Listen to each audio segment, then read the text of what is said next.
Chama cha Demokrasia na Maendeleo Chadema kimependa kutangazia umma kuwa serikali ya Chama cha Mapinduzi imemweka kizuizini makamu mwenyekiti John Wegesa Heche.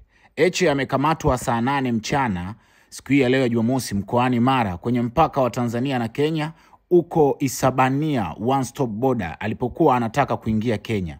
Ikumbukwe kuwa jana walitoa taarifa kuutaarifu umma kuwa Heche anakwenda nchini Kenya kuiwakilisha chama kuhudhuria mazishi ya mwanasiasa nguli wa Kenya Raila Amolo Odinga.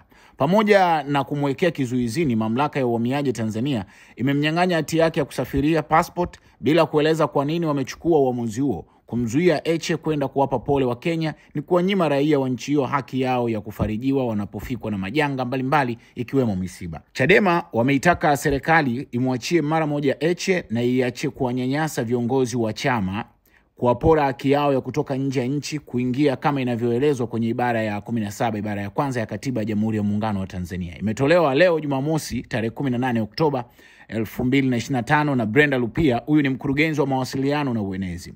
Ayo TV tumejaribu kumpigia msemaji wa uhamiaji ili aweze kutuelezea sababu gani ambazo zimepelekea wao kumzuia, lakini simu yake imekuwa haipokelewi mara zote.